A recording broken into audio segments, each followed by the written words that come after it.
மனதிலவே நின்று மொழியடா, மடைய கூட்டத்தின் இழுப்பை முறியடா, மானமும் வீரமும் நம்பியடா.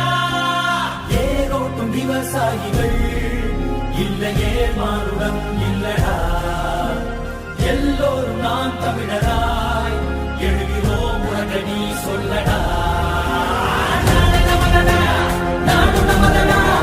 நாம் தமிழர் என்று வாழ்வது உலகடா, பூமி நமதடா, சாமி நமதடா, புரட்சி மலர அழிவு விழுந்து அழிக்க உலகடா.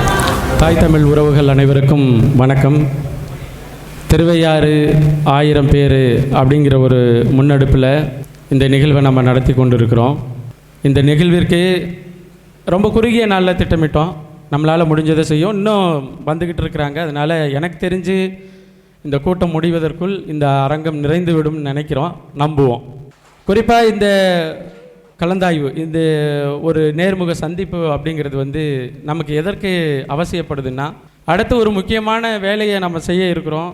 அந்த வேலைக்கு தன்னைத்தானே தயாரித்து கொள்ள வேண்டும் என்ற அதன் அடிப்படையிலையும், அதே போல் இந்த விஜயகாந்த் கணக்கு போட்ட மாதிரி இதில் 4500 கல் இருக்குது, நான் எண்ணிட்டேன், முடிஞ்சால் நீ எண்ணிக்க அப்படிங்கிற மாதிரி இல்லாமல் 338 வாக்குச்சாவடியிலையும் நாம் எத்தனை வாக்குச்சாவடிக்கு வாக்குச்சாவடி முகவர்களை போட்டிருக்கிறோம்.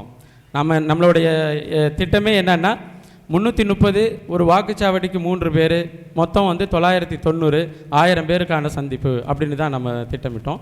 அதில் பெரும்பான்மையான வாக்குச்சாவடிகள் நிரப்பப்பட்டிருக்கு. வாக்குச்சாவடி முகவராக தன்னை ஈடுபடுத்தி கொண்ட பலரால் இன்றைக்கி வர முடியல.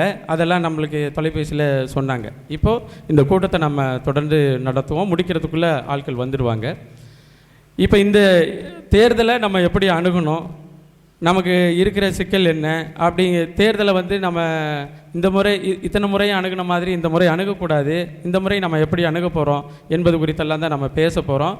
வந்திருக்கிறவங்களுக்கு கட்டாயம் ஒரு கருத்து இருக்கும், ஏதாச்சும் சொல்லணும்னு நினைக்கலாம். அப்படி சொல்லணும்னு நினைக்கிறவங்க ரொம்ப சுருக்கமாக தன்னுடைய கருத்தை பதிவு பண்ணணும்னு விரும்புகிறவங்க கருத்தை பதிவு பண்ணலாம். அதன் பிறகு நம்ம வந்திருக்கிற சிறப்பு அழைப்பாளர்கள் உங்களுக்கு ஏதாச்சும் இதில் திருவையாறு தொகுதியை நாம் வெற்றி பெறுகின்ற ஒரு தொகுதியாக உறுதியாக மாற்ற போகிறோம், அந்த மாற்றத்திற்கு என்னென்ன வேலை செய்யணும் அப்படின்னு நம்ம நினைக்கிறோம் அப்படிங்கிறத சுருக்கமாக பதிவு பண்ணணும்னு நினைக்கிற பொறுப்பாளர்கள் அவசியம் தங்களுடைய கருத்தை பதிவு பண்ணலாம்.